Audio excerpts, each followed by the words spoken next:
যে বলা হয়েছে বদরের যুদ্ধের কথা বলার জন্য, এই বদরের যুদ্ধ কিন্তু এমনি হয় নাই। মুসলমানদের উপরে, মুসলমানদেরকে কাফেররা অনেক ধরনের আঘাত করেছেন। আমার নবী যেই দিকে যায় ওই দিকে কাফেররা মিছিল সহকারে বলতে লাগে, ওই যায় মোহাম্মদ পাগল, ওই যায় মোহাম্মদ মজনুন, ওই যায় মোহাম্মদ গণক। নাউজুবিল্লাহ বলেন না। ইসলাম এমনি আসে নাই, বদরের যুদ্ধ এমনি সংগঠিত হয় নাই। এই বদরের যুদ্ধ এই জন্য সংগঠিত হয়েছেন মুসলমানদের অধিকার, মুসলমানদেরকে কাফেররা এমন ভাবে নির্যাতন করেছেন, আমার নবীকে কাফেররা এমন ভাবে নির্যাতন করেছেন। রহমতুল লিল আলামিন নামাজ পড়ার সময় আমার নবীকে কাফেররা থইলা দিয়ে, গামছা দিয়ে নবীজির গলার মধ্যে ফেস দিয়েছেন। বুখারী মুসলিমের রওয়ায়াত, আবু জাহেল বলতে লাগলেন, মুহাম্মদকে নামাজ অবস্থায় সবাই পদদলিত করে ফেলো, মুহাম্মদকে পায়ের নিচে পিষতে ফেলো, এইভাবে নির্দেশ দিলেন। রহমতুল লিল আলামিন কিন্তু বদদোয়া করে নাই। আমার নবী যদি ওই সময় বদদোয়া করতেন, যিনি মুহূর্তের ভিতর ওই দোয়াটা কবুল করতেন, বলেন তিনি কে? আমার নবী বদদোয়া করে নাই। এই যে বদরের যুদ্ধের মধ্যে বেশি সংখ্যক মানুষ ছিল না, বেশি সংখ্যক সাহাবা ইকরাম ছিল না, কাফেরের আন্ডা বাচ্চা ছিল বরাবর 1000, কিন্তু অল্প সংখ্যক মানুষ যাদের ভিতর তাওহীদ ছিল, যাদের ভিতর মুস্তাফার ভালোবাসা ছিল, ওই দলের মধ্যে বিজয় যিনি দান করেছেন, চিৎকার দিয়ে বলেন তিনি কে? এই জন্য এখান থেকে বুঝে নিবে, মানুষ বেশি হলে যে এখানে আল্লাহর রহমত হবে এমনটা নয়। কম হোক মানুষ, কিন্তু হকের মধ্যে থাকলে ওখানে আল্লাহর রহমত বর্ষণ হবে। কথা বলেন ঠিক কিনা? কারবালার প্রান্তরের মধ্যে ইমামে হোসেন আমাদেরকে শিক্ষা দিয়েছেন। এজিদ বাহিনীরা 22,000-এর মতো ছিল।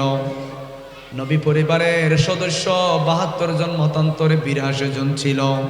হকের পক্ষে থাকার কারণে কারবালার প্রান্তরে নবী পরিবারের সদস্যদেরকে বিজয় যিনি দিয়েছেন, বলেন তিনি কে? এজন্য এই যে বদরের যুদ্ধের কথা বলা হয়েছে, মুসলমানদেরকে এত পরিমাণ নির্যাতন করেছে কাফেররা, এত পরিমাণ অত্যাচার করেছে।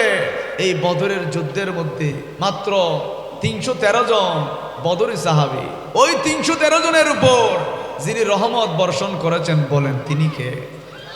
এজন্য রব্বুল আলামিন বলেন, কুল ইন কানা আবাউকুম ওয়া আবনাউকুম ওয়া ইখওয়ানুকুম ওয়া আজওয়াজুকুম ওয়া আশিরাতুকুম। হাবিব আপনি জানিয়ে দেন, কুল ইন কানা আবাউকুম, তাদের বাবার চাইতে, স্ত্রীর চাইতে, পুত্রের চাইতে, দুনিয়ার সমস্ত দামি দামি জিনিসের চাইতে আপনার ভালোবাসা তাদের অন্তরের মধ্যে যিনি চেয়েছেন, বলেন তিনি কে? এজন্য রহমতুল লিল আলামিন আমাদেরকে শিক্ষা দিয়েছেন, কখনো বাতিলের কাছে মাথা নত করা যাবে না, কখনো বেঈমানের কাছে মাথা নত করা যাবে না। মাথা নত একজনের কাছে করব, বলেন তিনি কে? আমার নবীজি এটা আমাদেরকে শিক্ষা দিয়েছেন।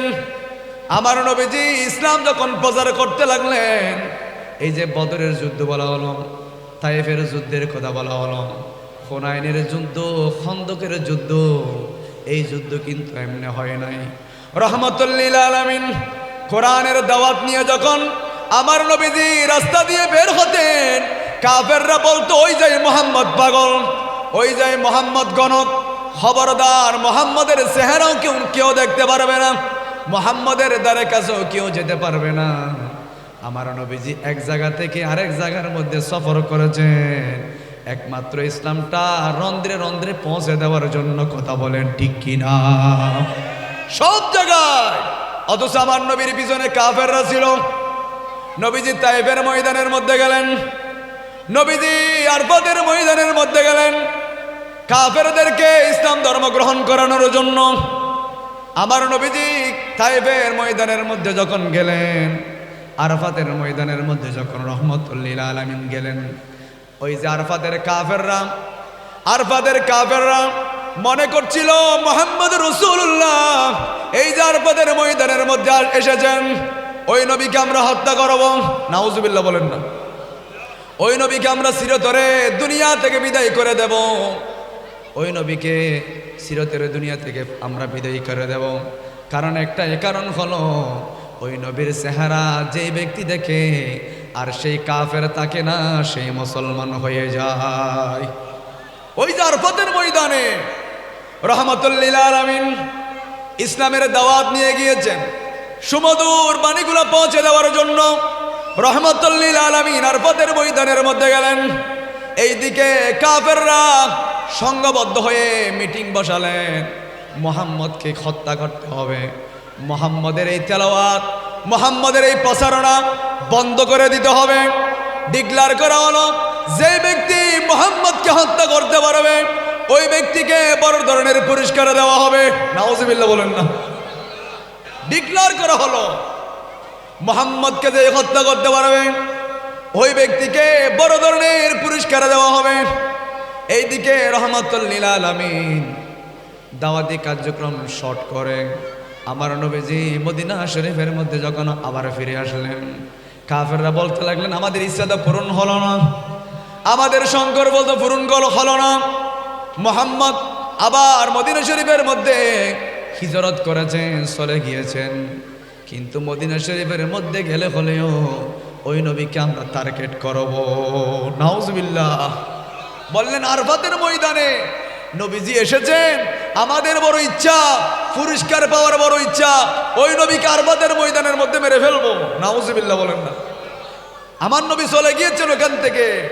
ওনারা বলতে লাগলেন, হ্যাঁ হ্যাঁ আমরা মদিনা শরীফের মধ্যে যাব, মদিনা শরীফের মধ্যে গিয়ে ওই নবীকে আমরা হত্যা করব, ওই নবীকে কতল করব, ওই নবীকে আমরা মেরে ফেলবো, বড় পুরস্কারটা আমরা পাবো।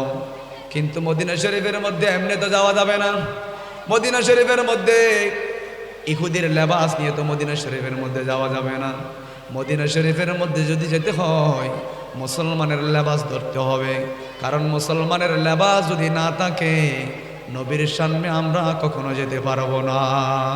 মুসলমানের লেবাস ধরতে হবে, মুসলমানের লেবাস ধরতে হবে। এখন আস্তে আস্তে মাথার মধ্যে টুপি দেওয়া আরম্ভ করলেন, আস্তে আস্তে দাড়ি রাখা আরম্ভ করলেন, আস্তে আস্তে জুব্বা পরা আরম্ভ করলেন। উদ্দেশ্য একটা হলো, মদিনা শরীফের মধ্যে গিয়ে রহমাতুল লিল আলামিনকে কি করবেন? মেরে ফেলবেন। কারণ কি?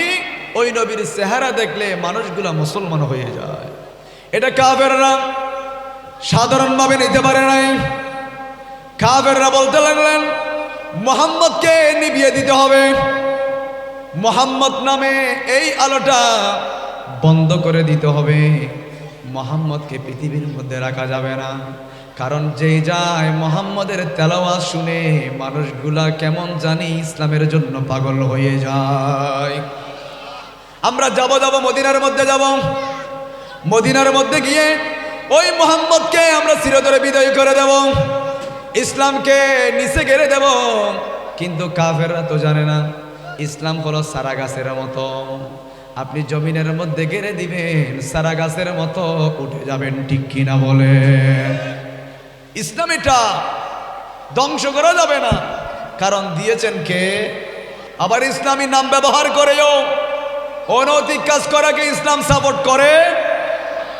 ইসলামের মধ্যে যদি আপনি পদার্পণ করেন, এজন্য রব্বুল আলামিন বলেন, ইয়া আইয়ুহান নাসু আনতুমুল ফুকারাউ ইলাল্লাহি ওয়াল্লাহু হুয়াল গনিয়ুল হামিদ। ইয়া আইয়ুহান নাস, ও মানব জাতিরা, ইয়া আইয়ুহান নাস আনতুমুল ফুকারাউ ইলাল্লাহ ওয়াল্লাহু হুয়াল গনিয়ুল হামিদ। তোমরা সবাই ফকির, পৃথিবীর মধ্যে একজন রাজা রয়েছেন, বলেন তিনি কে? আবার আমার নবীর শানে রব্বুল আলামিন বলেন কোরআনের বিভিন্ন জায়গার মধ্যে, বিভিন্ন আয়াতের মধ্যে আমার নবীর প্রশংসা যিনি বর্ণনা করেছেন, বলেন তিনি কে? দো জাহানে কি যে হবে আমার পরিচয়, প্রিয় নবীর গোলাম চারা, নবীর গোলাম পরিচয় দেয় যখন সফিনা, নবীর গোলাম পরিচয় দেয় যখন সফিনা, বনের সিংহ পথ দেখালেন নেই কোনো ভাবনা, বনের সিংহ পথ দেখালেন নেই কোনো ভাবনা, ইহ পর জগতে যাহার জন্য বিজয় হয়, প্রিয় নবীর গোলামে সারা। আমরা নবীর গোলাম পরিচয় দিতে চাই কিনা? শাহিনে সাহার সেইও শ্রেষ্ঠ নবীর গোলামি, শাহিনে সাহার সেইও শ্রেষ্ঠ নবীর গোলামি, ফেরেশতাদের সেইও উত্তম হয় সে আদমি, যার সমানে সব ফেরেশতা সিজদা রাখতে হয়, প্রিয় নবীর গোলামে সারা। আমার নবীর গোলাম পরিচয় দিলে কবরের মধ্যে রহমতুল লিল আলামিন উপস্থিত হয়ে যাবে। কথা বলেন ঠিক কি না? এটা আমাদের ঈমান, এটা আমাদের বিশ্বাস। কারণ রব্বুল আলামিন বলেন ওয়ালাউ আন্নাহুম ইযলামু আনফুসাহুম জাউকা, তোমাদের জুলুম যখন বেশি পরিমাণ হয়ে যাবে, আত্মার উপর জুলুম করেছো, নফসের উপর জুলুম করেছো, মাত্রাটা যখন বেড়ে যাবে, দেরি করবে না, মুস্তাফার কদমে যাও, জীবনের গুনাহ যিনি মাফ করে দিবেন, বলেন তিনি কে? এটা আল্লাহ নির্দেশ দিয়েছে। এজন্য আমার নবীর ভালোবাসা প্রয়োজন আছে না নাই? ইসলামের জন্য আমার নবীজি যেই পরিমাণ কষ্ট সহ্য করেছে, আল্লাহ জিব্রাইলকে পাঠাইছেন, আমার হাবিবকে জানিয়ে দাও এই উম্মত আমার প্রয়োজন নাই, এই বান্দা আমার প্রয়োজন নাই, আমার হাবিবকে বলো যে মুস্তাজাও দাওয়া, এই দোয়াটা যিনি দিয়ে আমার নবীকে পাঠিয়েছেন, বলেন তিনি কে? আমার হাবিবকে জানিয়ে দাও ধ্বংস করে দেওয়ার জন্য। জিব্রাইলকে আমার নবী বলছিল, জিব্রাইল আল্লাহকে বলবা এটা না বলার জন্য, আমার উম্মতরা এখন বুঝে না, কিন্তু যেই সময় বুঝবে আমি নবী থাকবো না, আমার আলোচনা শুনে শুনে তারা অজরেই কান্না করবে। সুবহানাল্লাহ। এজন্য রহমতুল লিল আলামিন অসম্ভব কষ্ট করেছেন। আমার নবীর শরীরের মধ্যে কাফেররা অনেক ধরনের আঘাত করেছেন। আমার নবী তায়েফের ময়দানের মধ্যে গিয়েছেন, আমার নবীর শরীরের মধ্যে পাথর মারা হলো, আমার নবীর নুরানি শরীর রক্তে জর্জরিত হয়ে গিয়েছেন। আমার রহমতুল লিল আলামিন অজন্তেই কান্না করে দিলেন। আরশ আজিম থেকে রব্বুল আলামিন কোরআনের আয়াত নিয়ে পাঠালেন, আমার হাবিবকে জানিয়ে দাও এই বান্দা আমার প্রয়োজন নাই দোয়া করার জন্য, কারণ ওই দোয়াটা আদম আলাইহিস সালাম দুনিয়ার মধ্যে ওই দোয়াটা করে ফেলেছেন। ওই মুস্তাজাউদ দাওয়া, ওই দোয়াটা সকল নবীরা, ওই দোয়াটা জমিনের মধ্যে পৃথিবীর মধ্যে সকল নবীরা করে ফেলেছেন। সুবহানাল্লাহ বলেন। একমাত্র আমার নবী, আপনার নবী, দো জাহানের বাচ্চা নবী রহমতুল লিল আলামিন, সরওয়ারে কায়নাত নবী দো জাহান রহমতুল লিল আলামিন ওই দোয়াটা জমিনের মধ্যে করে নাই। আমার নবীর শরীরের মধ্যে পাথর মারা হলো, আমার নবীকে গণক বলা হলো, আমার নবীর নুরানি লোহার টুপিটা মাথার মধ্যে ভেঙে ঢুকে গিয়েছেন, তারপরও রহমতুল লিল আলামিন ওই দোয়াটা আমার নবীজি করে নাই। আমাদের জন্য, আপনার জন্য ওই নবী ওই দোয়াটা রেখে দিয়েছেন।